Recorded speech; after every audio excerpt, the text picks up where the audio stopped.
الرجيم بسم الله الرحمن الرحيم والصلاة والسلام على أشرف الأنبياء وأعز المرسلين حبيب إله العالمين أبي القاسم المصطفى محمد صلى عليه وعلى آل بيته الطيبين الطاهرين الهداة المهديين أفضل الصلاة والتسليم واللعن الدائم الأبدي السرمدي على منكري فضائلهم ومناقبهم أجمعين من الآن إلى قيام يوم الدين آمين رب العالمين. صلى الله عليك يا مولاتي يا فاطمة،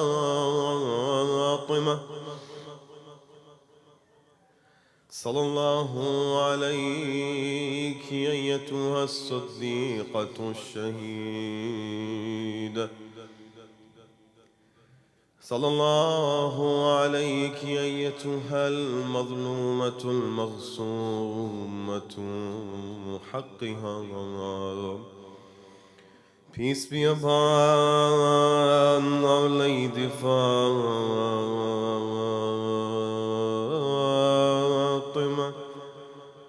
Fatima Zahra, who was usurped of her rights, Fatima Zahra, who was crushed behind the door and the nail, Fatima Zahra, who was slapped on her cheeks, Fatima Zahra, the daughter of Rasulullah, the husband of Ali and the mother of Hassan and Hussein, Zainab and Kulthum.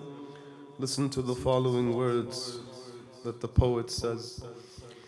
إن قيل حواء قلت فاطمة فخرها، إن قيل مريم قلت فاطمة أفضل. If Hawa is mentioned, I say Fatima is her pride. If Maryam is mentioned, I say Fatima is greater. فهل لحواء والد كمحمد أم هل لمريم مثل فاطمة أشبل. For does Hawa have a father like Muhammad, or does Maryam have children like Fatima?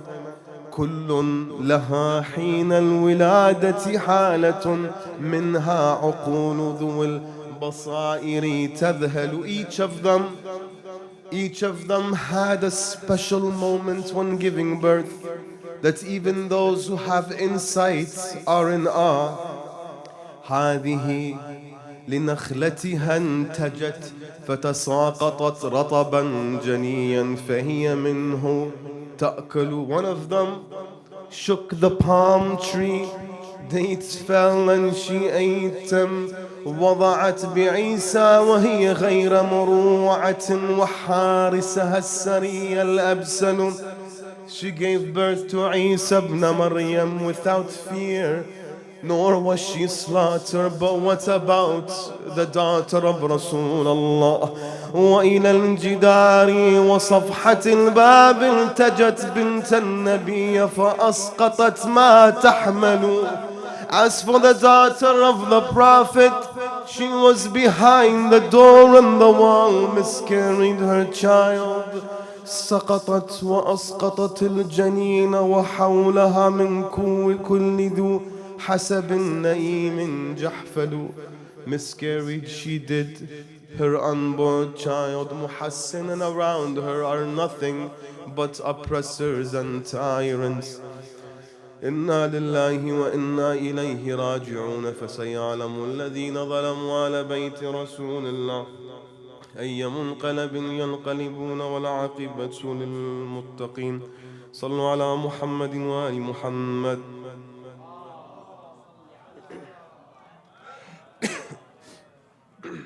My respected elders, my dearest brothers and sisters, Assalamu alaikum wa rahmatullahi wa barakatuh.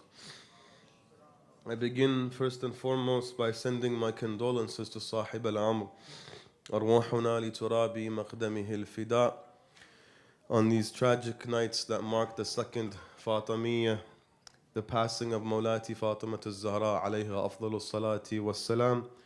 And I extend my condolences to you as well in this majlis on these tragic nights. Can I ask Allah subhanahu wa ta'ala to never rid us of this opportunity to be able to revive the holy nights of Fatimiyya and the holy nights concerning the days of the Ahl al-Bayt and the nights of the Ahl al-Bayt alayhum as-salam, with a salawat ala Muhammad wa ali Muhammad.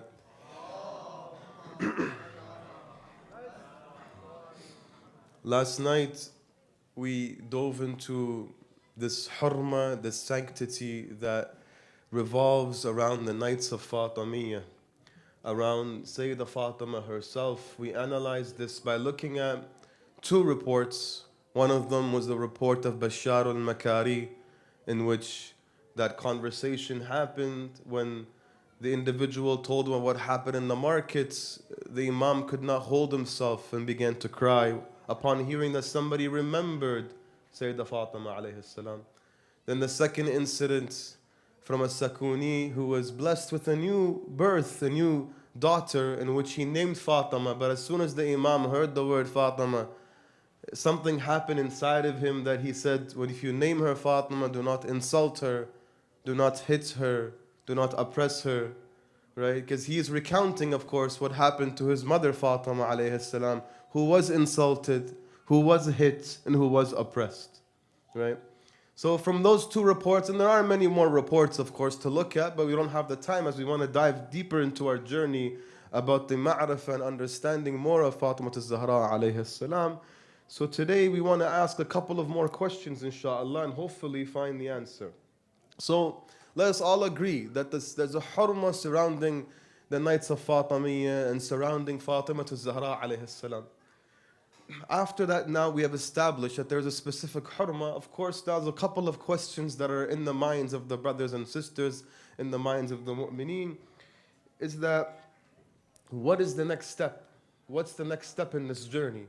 Well, there's no one answer I can tell you, but I can tell you that one of the steps, after recognizing that Sayyidah Fatima and these nights have a hurma, is to ask the question, where am I when it comes to my knowledge with Fatima al-Zahra alayhi salam? As in, how is my ma'rifah? And when I use the word ma'rifah here, I mean ma'rifah in all its sense. How is my understanding of her history? How is my understanding of her merits? Do I recognize her merits? Do I recognize her rights? Do I know everything about her life as much as I can? All of it, and it's all aspects of ma'rifah. That's the next step we want to take. And by the way, this journey, inshallah, my goal, or our goal together, inshallah, collectively, let this be the beginning of all of our journey. Because look, when it comes to the ma'rifah of Sayyidah Fatima alayhi salam, and the understanding of the ma'sumin in general, there's only so much we can attain. At the end of the day, only Allah subhanahu wa ta'ala, the Prophet, and Ali ibn Abi Talib will have that true understanding amongst themselves. As the famous hadith goes, Ya Ali, la ya'rafaka illa Allah wa ana, wa la ya'rafu Allah illa wa ana wa ant, wa la ya'rafaka illa Allah wa ana. Look, when it comes to Allah, me and you know Allah. When it comes to you, Allah and myself, we know you. And when it comes to myself, Allah and you know me. It's a hasra in a way. It's a condition, right, between these individuals. But what we can do, right, at the end of the day, the Ahl al-Bayt and the Prophet, they're uswa hasana. We're going to push ourselves to the best of our ability. Never say to yourself, this is my limit. Keep on asking more questions. Keep on seeking those answers, and you'll find that the doors will open, inshallah. Now, what journey, how do I want to take you on this journey? I want to take you on a journey of getting to know more knowledge about Fatima Zahra alayhi salam through actually one of the ways that I believe is not looked at as much. Look, there's many avenues when it comes to the attaining ma'rifah and knowledge and understanding. As you're aware, there's hadith, right? When you read specific hadith literature, You can go through the Quran as well, right? That's another avenue, right? You can seek answers by going and studying and asking questions. All of these are different avenues, right? And in a way, there's actually an easy printout I've seen recently that one of the scholars in one of his books, I forgot the book name, doesn't come to mind, but he kind of divides the different ma'arif you should attain to, in a way, make it easier for you. That there's this list. He lists one, two, three, four ma'arif, four ways that you should pursue in terms of understanding Fatima az-Zahra alayhi salam. As an example, he said, look, one of the ma'arif that you should be seeking, the knowledge you should be seeking, he says, al-ma'rifatu tarikhiyya laha, that you should understand or surround yourself by attaining, in a way, her biography or history. That is concerning the ma'rifah. One of the ma'arif, or one of the understandings that you should be seeking is what? Is looking at the history of Fatima, the seerah of Fatima alayhi salam, the biography of Fatima. That is one. A second one is instilling yourself and surrounding yourself and seeking the knowledge to do with the ma'arif of her manaqib, her merits, her favors, the different merits that Allah subhanahu wa ta'ala favored her, right? That's also number two. Number three, the ma'arif surrounding her knowledge of religion, right? Its laws and different things. Because there's different scenarios where Sayyidah Fatima gives, for example, different ahkam or different theological, right, realities and truths. You can also look at those sort of ma'arif and take from Fatima. And lastly, he says the ma'arif surrounding her nuraniya state, her celestial state. Meaning what? The kind of events that will occur in the Day of Judgment and the events that occurred before this world. He said all of these are the kind of avenues that you should seek when it comes to Sayyidah Fatima alayhi salam. If you take all of these, by the way, you can all find them in one depository location. One location, which is, like I said, a location that we don't tend to seek this location too much, and we tend to overlook it. Because we do it so ritualistically every single day. We practice it every day. We do it on Thursday nights. We do it on Tuesday nights. We do it on Friday. Right? In Shahr Ramadan, we do it as well. Right? Because we tend to do what I'm trying to say is that we tend to ritualistically, right, read the Quran. Right? We want to read the Quran to finish the Quran. We do not want to read the Quran to understand the Quran. We read the ziyarah of Dua Kumail on Thursday nights because, of course, it's highly mustahab. There's hasanat, there's blessings and so on, which is all there for. But do we take time to read what these lines mean from the Imam alayhi salam? We don't. We don't tend to do that. It's not a common practice in our communities.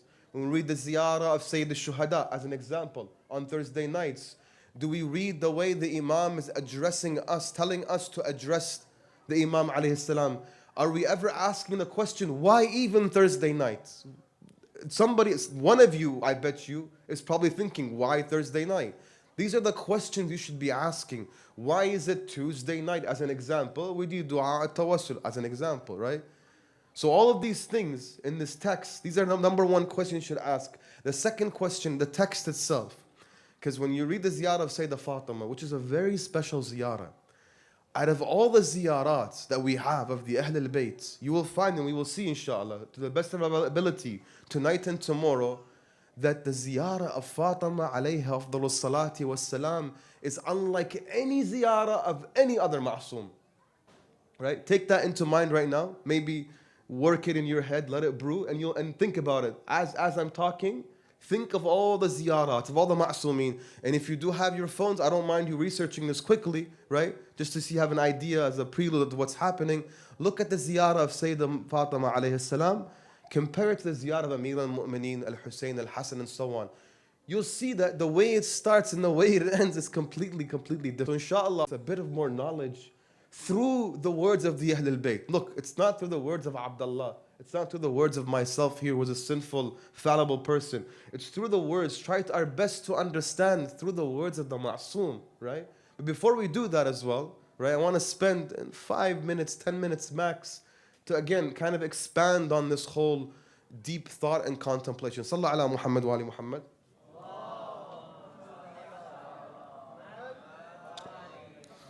I want to just spend a couple more minutes because I had written something here very, very important. which is again this whole, you know, it's kind of sad because we spend like all of Shahr Ramadan, right? As you all know, as your parents were probably telling you right now, and their parents are probably going to be looking at me in a very weird way, is that we tend to tell our children, okay, here's all the a'mal of Shahr Ramadan, let's make sure we do all of them, right? There's nothing wrong with that.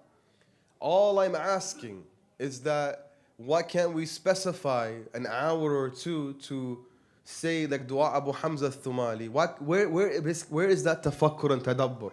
Right? When we say tafakkur, deep thoughts, and tadabbur, deep contemplation, in the Quran, Allah subhanahu wa ta'ala, what does He say? أَفَلَا يَتَدَبَّرُونَ الْقُرْآنَ أَمْ عَلَىٰ قُلُوبِهِمْ أَقْفَالُهَا. Like here in the Quran, where is that in the Quran? He says, do they not reflect on the Quran? Or are there locks upon their hearts? Which means that it seems to be a common theme amongst the Muslims that we tend to read the Quran more as just a text than we spend time to try to understand it, right? And this, by the way, more than one time in the Quran, Allah asks this rhetorical question. So look, this is a nur that I have brought down on earth, this light from the heavens, the Quran. Did they not ponder upon the Quran? Did they not ever ask questions about the Quran? You know, Imam Ali alayhi salam has this beautiful sermon in which he describes the muttaqeen, those who are God-wary and God-fearing.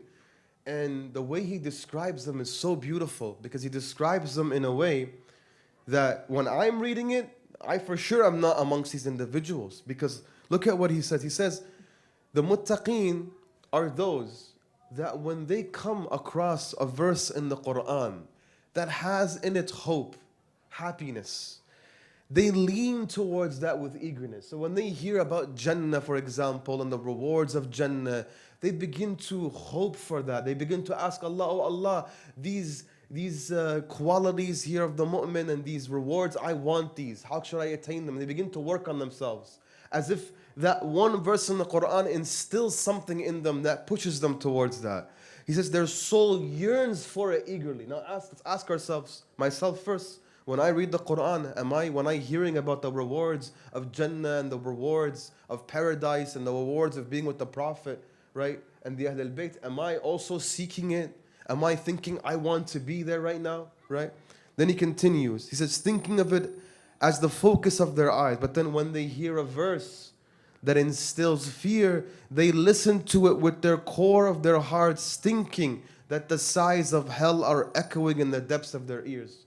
So when they come across a verse that has happiness, they yearn for it. When they come across the verse that talks about punishment and hell, in a way they begin to remember Allah subhanahu wa ta'ala and the glory of Allah subhanahu wa ta'ala, and they begin to question themselves. They begin to judge themselves, right? They begin to say, these sins that I have, how should I absolve them? How should I purify them? In a way, what the Imam is trying to say, when you're reading the Quran, interact with the Quran as if it's right in front of you. And in the same way, when it comes to the hadith of the Ahlul Bayt, and when it comes to the sayings of the Ahlul Bayt and the ziyarah literature and everything else, my dear brothers and sisters, what I'm trying to say is that take a moment to read it. Do a double take, as they say. Read it twice over, right? Ask the question, what's the revelation? What does this mean? The goal is for you to ask questions. We are here all of us here, we have questions. And these questions, I'm telling you, from today until the day that Allah subhanahu wa ta'ala puts us in our grave, we will have questions. These questions will never end.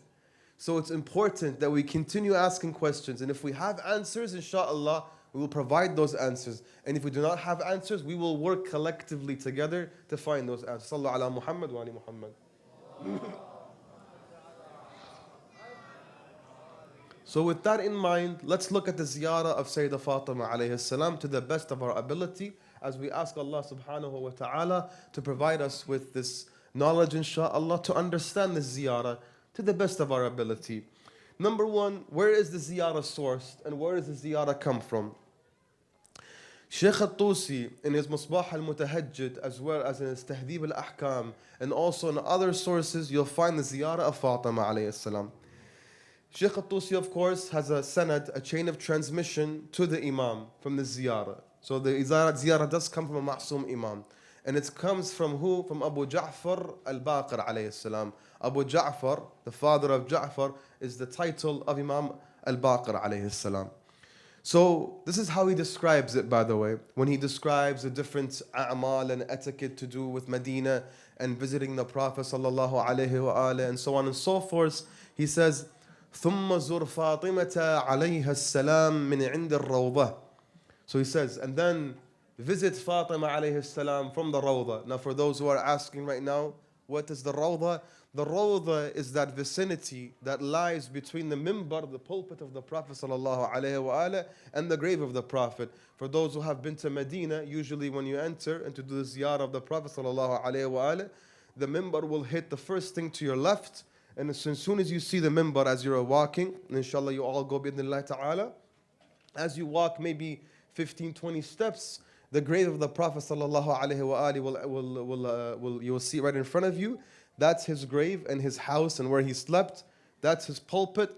This vicinity between this from here to here, it's considered the Rawda. In the hadith of the Prophet, it says, إِنَّمَا بَيْنَ مِنْبَرِي وَقَبْرِي رَوْضَةٌ مِّن رِيَاضُ الْجَنَّةِ. That between, in this area, this vicinity, is a garden from the gardens of paradise. Now, as to how far this vicinity stretches to the left, I'm not entirely sure. There must be traditions to outline that. But usually the Muslims, when they go to Medina, all of them, we all want to fight over to be able to go pray 2 units of prayer.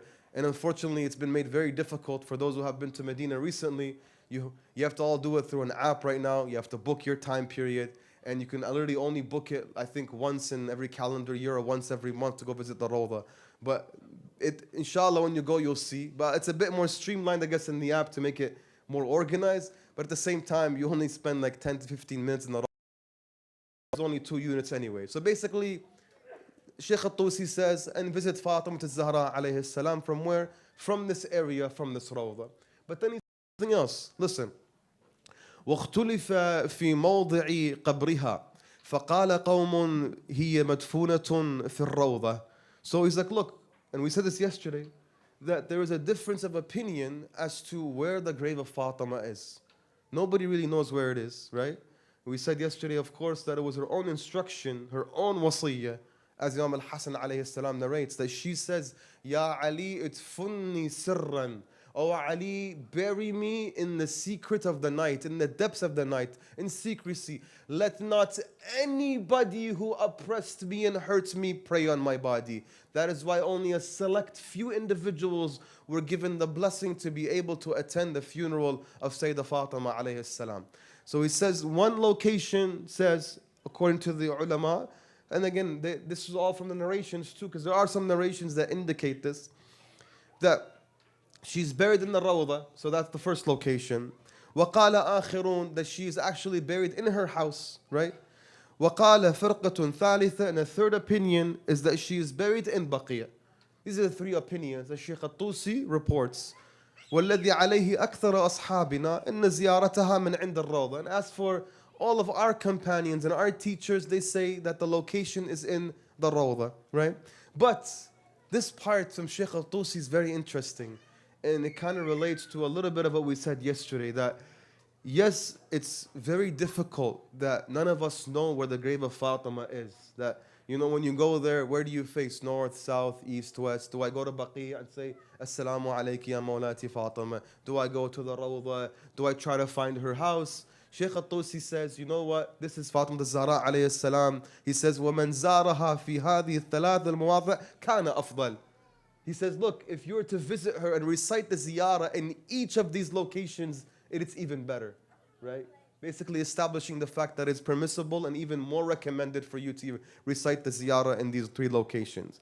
And then he begins. He says, وَإِذَا وَقَفْتَ عَلَيْهَا لِلزِّيَارَةِ فَلْيَقُلْ. He says, now when you were getting ready for ziyarah, you are standing, and the first thing, what do you say? You say, يَا مُمْتَحَنَةٌ امْتَحَنَكَ اللَّهَ الَّذِي خَلَقَكِ قَبْلَ أَنْ يَخْلُقَكِ.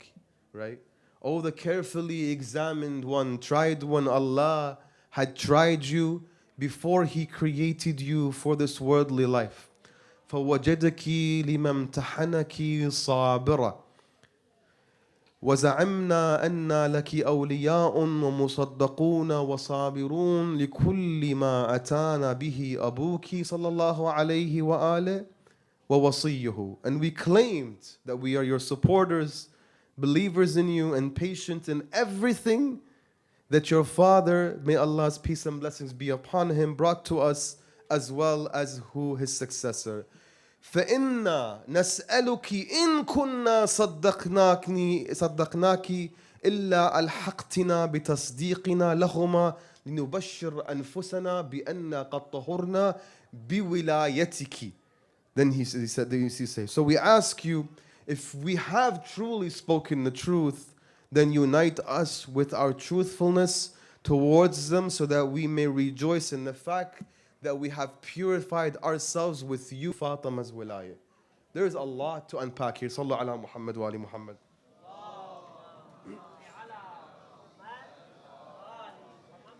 There's a lot to unpack here. A lot to unpack. And a quick disclaimer, by the way. Whatever we're going to unpack here, it's important to realize this is nothing but a drop in a vast ocean. That we will always have a limited understanding. The best thing we can do is try to understand in the best of our ability, inshallah ta'ala. So it's important to understand that, right? The scholars have been themselves studying this ziyarah and studying the narration surrounding Fatima for the last 12, 13, 1400 years, since the time of scholarship began. People have been trying to understand Fatima alayhi salam, and nobody can comprehend Fatima alayhi salam. وَعَلَى مَعْرِفَتَهَا دَارَتِ الْقُرُونَ الْأُولَى, as the hadith says, and upon her understanding and ma'rifah and knowledge, that those from the first predecessors are in confusion to try to comprehend who Fatima alayhi salam is. Right? So it's important to understand that. At the end of the day, we are human. But what did we say? For the sake of blessing and for the sake of purification, and in order to get closer to the Imam of our time, because the Imam of our time in Fatima, he finds the perfect example, we are going to try our best to look at the lines of the ziyarah. Sallallahu ala Muhammad wa ali Muhammad. So number one, what did I mention before? I said if you have the opportunity to look at the ziyarah quickly. I said the first thing that I said, this is the first difference that seems to be very different from all other ziyarah. And this is something, by the way, I'm telling you with all honesty as your brother here, I did not realize until today. Until today, this clocked to me. So look, sometimes, you know, the knowledge comes when you're not expecting it. And that is, when we read the ziyarah, all of us here can see, and for those who can follow, go on du'as.org, right? Ziyarah of Fatima, you can follow in English. You'd start with what? Every other ziyarah of the Ma'soom, you say, مثلا السلام عليك يا وارث آدم صفوة الله, right? When you address Abdullah in ziyarat warith, you begin with salam. When you address other imams, you begin. Every imam, you tend to begin with the salam. Every imam, you begin with the salam. You send your peace and blessings upon that imam. And then somewhere in the middle of that, you begin to recount the tragedies of the imams and the sacrifice of the imam. Like Ziyat Ashura, for example. In the middle, you recount the horrid practices of Bani Umayyah and so on and so forth. That you about Abdullah, A'zam al-Masa'ib, the greatest of tragedies. What about the ziyarah of Sayyidah Fatima? In the entire ziyarah, there is no salam. There's no salam. It literally begins with Ya Mumtahana. You address Sayyidah Fatima with, oh, the one who was thoroughly examined and tried by Allah subhanahu wa ta'ala. No other ma'soom has this. Now, you ask me right now and you ask yourself, what does this mean? I mean, we're able to look into it a bit. Some scholars have written a sort of possible explanation. For example, some of them say, in a way, the Imam alayhi salam, because again, this nas of the ziyarah comes from who? It comes from a ma'soom, from Imam al-Baqir. The Imam knows his mother Fatima al-Zahra more than anybody else. And he knows the status of his mother, the merit of his mother. So therefore, when he's addressing her in this way, it has meaning. Then the scholar says, he says, in a way, the Imam is trying to say this, look, when it comes to Fatima, the beginning, we address her with all of her tragedies and all of her pain, all of her oppression. You address Fatima by addressing her with her sorrow. Like with every single imam, when you say salam, salam comes from sort of peace and tranquility and safety, right? When you address somebody in a masjid, say salamu alaikum, that's you addressing the crowd, saying peace be upon you and beauty into it. But in this case, in a way, the imam is trying to say to the Fatima with all of her sorrow, all of her pain, by talking about this imtihan that Allah subhanahu wa ta'ala tried her in. Sallallahu ala Muhammad wa ali Muhammad.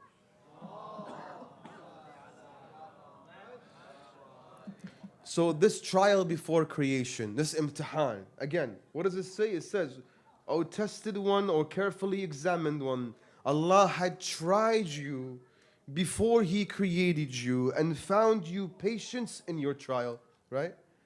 So one of the scholars, I have a couple of opinions here of some of the scholars. One of these scholars is a contemporary scholar who passed away around 20 years ago, rahmatullahi ta'ala alayh. He was a man he spent his entire life in the service of Sayyidah Fatima, and he has a lot of love for Sayyidah Fatima alayhi salam.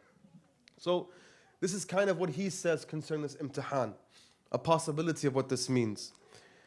He says, when we read in the ziyarah, يا ممتحن امتحنك الله الذي خلقك قبل أن يخلقك فوجدك لي ممتحنك صابرة.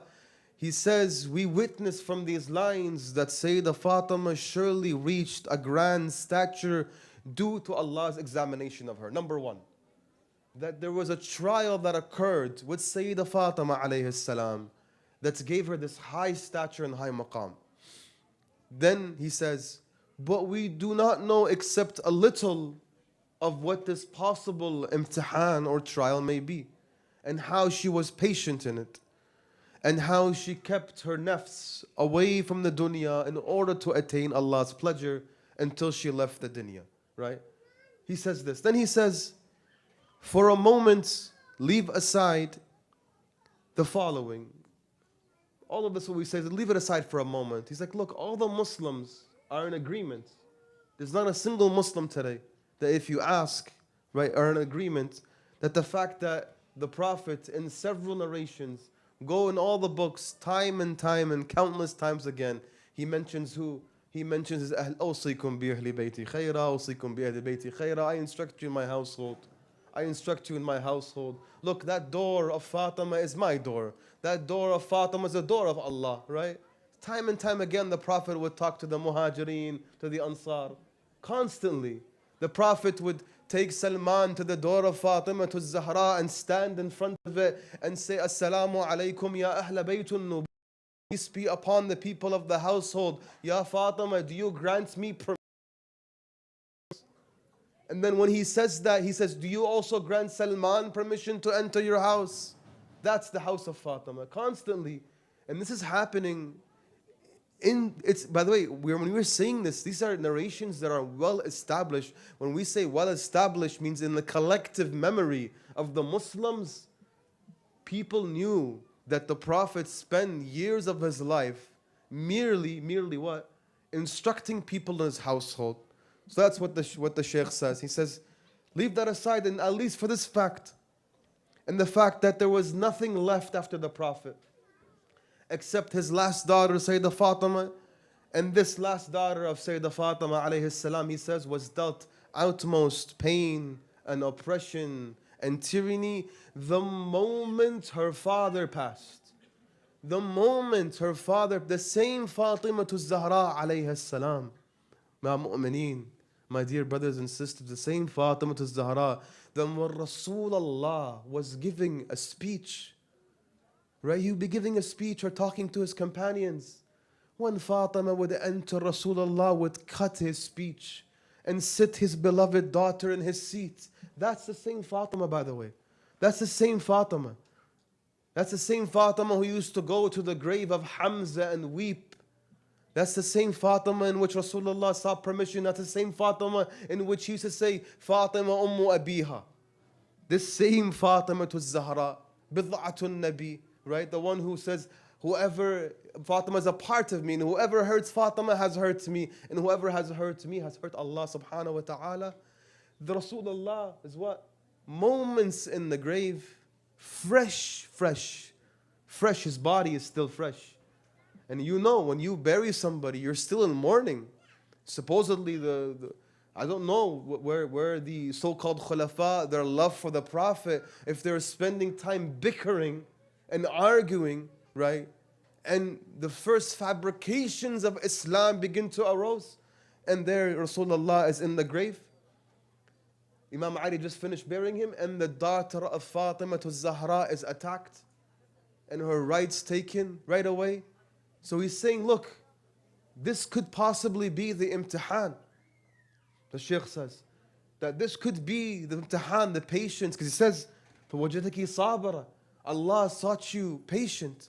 But at the same time, he says we cannot even restrict it to this time, because it seems that the language of the ziyarah, it says, Ya mumtahana, O tried one, but he also says, امتحنك قبل أن يخلقك. So then he mentions that there was all عالم الذر, the universe of atoms and particles.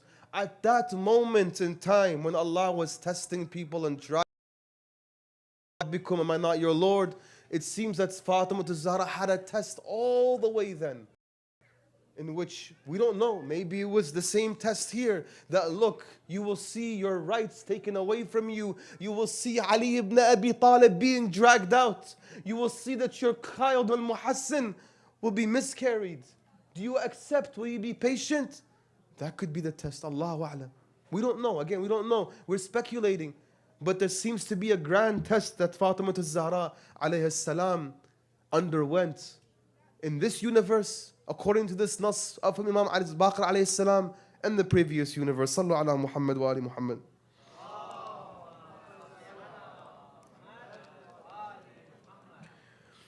So that's what the Shaykh says, in a way, describing this imtihan. One other opinion, inshaAllah, and we will wrap it up.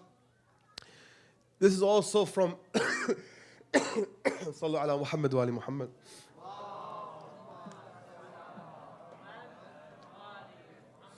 This opinion is also from one of the one of the contemporary actually ulama that is with us today, inshaAllah ta'ala. And of course, he also mentions similarly in a way that it's imtihan, is something for sure, because the language is something that happened now as well as in the past.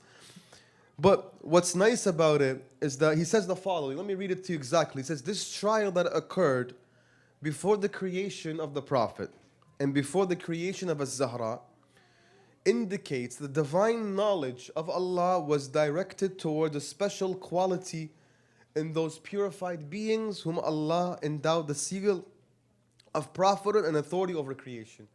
So he mentions that. But the nice part about this is actually, I found that the example that he mentioned this, right? You know, in Arabic, for those who know, there's a famous Arabic proverb that says, Al-mathal yuqarrabu min jiha wa yuba'adu min jiha, right? Sometimes examples, they tend to bring you a bit closer, right, to understanding, you know, the truth, and sometimes they take you a bit away. In this case, I really found this example to be, you know, a very profound example. He says an example of this, again, without comparisons, the knowledge of Allah is different, to understand that, please don't. But he says an example of this, he says, is what a farmer does. Pay attention with me for a second. This will, in a way, maybe in a way you can understand what Allah would have done in His knowledge before then, when it comes to Him trying people, because He has the knowledge and that this person has that capacity. He said an example of this is what a farmer does. He returns to his knowledge of the qualities of the seeds and the types of fruits they will bear, distinguishing them between those that are good and those that are bad. At the end of the day, a farmer is a master in his trade. He knows which seeds will grow where, which are good and which are bad, which ones will give him the fruit that he needs. He selects the finest of them, the best in quality and purity. And he says that this process, if you want to look at it, in a way the farmer is doing his own test, his own imtihan. He is testing them, right? And in a way, it's knowledge. When you test somebody, you have knowledge. Then he says, before the actual creation of the physical existence of the actual fruit. So he is testing them and he has the knowledge of them. Before the fruit and that tree bears the fruits, the farmer has the knowledge. Then that this text continues testing in the realm of when it comes to Allah subhanahu wa ta'ala, right? And that in a way Allah has the knowledge and knows that certain individuals will be able to withstand these tests. So He places that test in those individuals, and of course those individuals will succeed depending on their knowledge of Allah and their patience with Allah subhanahu wa ta'ala. Sallu ala Muhammad wa ali Muhammad.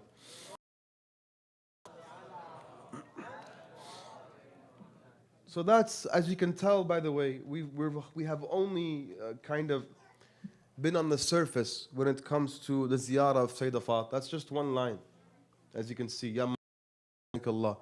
And if we want, we could spend more time, but of course we are squeezing and paraphrasing everything to try to make sure we get the imagery across and give you all, inshaAllah, the tools to be able to take this further, inshaAllah. Now, as you're aware, that this is the second night of our 3-night program. And, you know, in a way, the nights become more and more difficult because the mu'min's heart now is getting heavier and heavier. Similarly to Muharram, right? You begin the first night of Muharram. You know, as the 5th and 6th night of Muharram comes, the heart tends to be very, very heavy. And by the day of Ashura, it's almost as if an explosion of emotion. Similarly, in these nights, right, it is important as well that we release this emotion and pain through our tears and sorrow as well, right? The narrations inform us that those who weep upon Al-Muhammad on the day in which all eyes will be weeping, they will be the ones that will be smiling and laughing. Allah gives them that blessing because tears upon Al-Muhammad carry an immense value. Tears upon Al-Muhammad have the capacity to be able to extinguish the biggest mountains of sin, as the narrations inform us. So during these nights, we find that now we are close to the 13th of Jumada. 13th of Jumada being the night of the passing of Sayyidah Fatima alayhi salam. And I wish for you all to close your eyes and listen to the words so we can go to Medina another time, inshaAllah. Give me 5 to 6 minutes. I'm not asking for too much time, but I don't want you to look at me, but I want you to look through your hearts. Look at these moments that lead to the passing of Sayyidah Fatima alayhi salam. Ya mu'mineen, there is a very sad, sorrowful tradition that states that days before the passing of Sayyidah Fatima, she goes to Asma bint Umays. She tells her, she begins to cry. She says, Ya Asma, my body has become just skin and bones. There's nothing on my body left from all of the ailments and the sickness that I was dealt on that day of Saqifa. She said, Ya Asma, I don't want people to, when they wrap me in a shroud, I want to maintain my hijab. I want to maintain my hurma and my sanctity. Is there a way for you to help me in this? Asma said, when I was in Al-Habasha, I noticed that when the dead would die, they would create a coffin made of wood and they would close that coffin. So Sayyidah Fatima here is thinking that before she even dies, she's worried about her hijab. And according to the narrations, by the way, of the Ahl al-Bayt, it says that the first coffin to be made in Islam, the first na'ash, the first coffin was the na'ash of Sayyidah Fatima alayhi salam. Before that, when people would die, they would just wrap them in a shroud. But Fatima alayhi salam said, look, you know, I'm all skin and bones, and I don't want Amir al-Mu'mineen to see me, so if I've been put in a coffin, nobody can see me. Maybe, you know, Hassan and Hussein might see me, but this way nobody can look at me, my hijab is maintained. They just put me in my grave.